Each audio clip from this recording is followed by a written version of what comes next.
Hi everybody, I'm Ryan, and today we're going to talk about the modern metagame over the course of the last week. And as with all my metagames, technically this is a winner's metagame because Magic Online only posts top 32s of challenges. However, this is still reflective of the overall metagame. Let's jump in. Sitting at the very top, to nobody's surprise, is Boros Energy at 16.1% of the meta. In second is Belcher. This is both Belcher variants kind of combined, mono red, mono blue Belcher at 10.7%. Eldrazi Ramp at 10.4%. Is it Prowess at 7.6%. And then in fifth is Domain Zoo at 5.4%. If you'd like to pause the video and look at this a little bit closer, then please feel free. We're going to jump right into it with Domain Zoo. I use that term way too much. Who needs to go to the zoo when my house is one?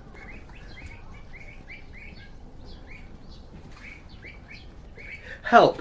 Domain Zoo is pretty simple on its surface. It plays all of the colors, which lets you play creatures that are much too big for their mana costs, like Territorial Kavu and Wild Nacatl and whatnot. But it also has a combo with Leyline of the Guildpact and Scion of Draco, allowing you to give all of the things, Hexproof, Lifelink, Trample, Vigilance, whatever. And then on top of that, you're able to have a long game with Flage, able to have counter magic with Stubborn Denial, great removal with Leyline Binding, and burn spells and Tribal Flames and Lightning Bolt. It's a very powerful deck, and each individual card, besides, I guess, Leyline of the Guildpact, is very, very impactful. Okay, but for real, look like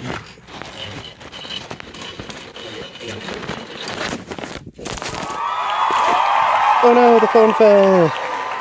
It was cool, I promise. Is it Prowess is sort of its modern counterpart to the standard deck. It is effectively attempting to do the same thing. It's trying to play Kori Steelcutter and play multiple spells in the same turn to trigger Kori Steelcutter every single turn. Modern just happens to be a little bit better at that because of free spells like Mishra's Bauble, Mutagenic Growth, Flashing Back Lava Dart, has slightly better dig in Expressive Iteration, probably a better stock up, card selection and preordain, and it allows you to play Dragon Rage Channeler, which isn't a prowess creature, but it allows you to sort of select what cards on top of your deck whenever you cast a non-creature spell, which is almost better than prowess. It's incredibly resilient and super fast in some hands. Well,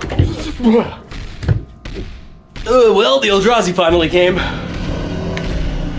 Yeah, this basement's not gonna protect me. I don't know why I came down here.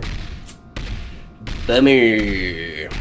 Eldrazi Ramp uses the Ancient Tomblands in Eldrazi Temple and Ugin's Labyrinth, alongside other ramp like with Utopia Sprawl and Eldrazi Scions and the Talismans and stuff like that, to be able to cast big ol' Eldrazi way too early, killing with Devourer of Destiny, Sire of Seven Death, Worldbreaker, all of that stuff. Eventually on the top end, Emrakul the Promised End, which just takes over the game and neuters what your opponent is doing. And then also there's sort of this Ponza-esque thing that is happening with Sowing Mycospawn, where you are allowed to search out lands, and if you kick it, you can exile an opponent's land, and sometimes you can just steal games like that. The more popular version of Belcher is the Azoria / Mono Blue Belcher, which is an Oops All Spells deck. It doesn't play any lands, which means when you play Goblin Child Belcher and activate it, it just kills your opponent. Because there are no lands in your deck, so you reveal the entire deck, so it deals like 40 something normally. The rest of the deck is centered around digging for Goblin Charbelcher, being able to put it on the battlefield, protecting that Goblin Charbelcher with counter magic, often free counter magic, so you can do stuff really, really early, and ramping into it with things like Lotus Bloom. It's a potent one-card combo that is surprisingly difficult to stop.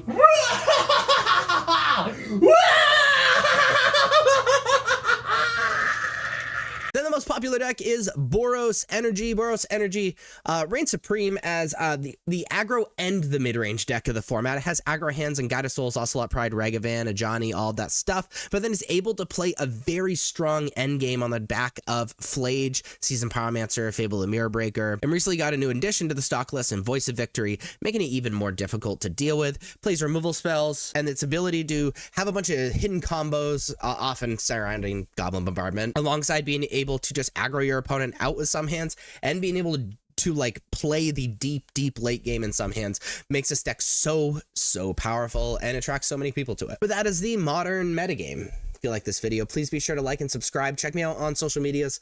Links are above me and in the description. Thank you so much for watching. I'll see you next time. Bye-bye.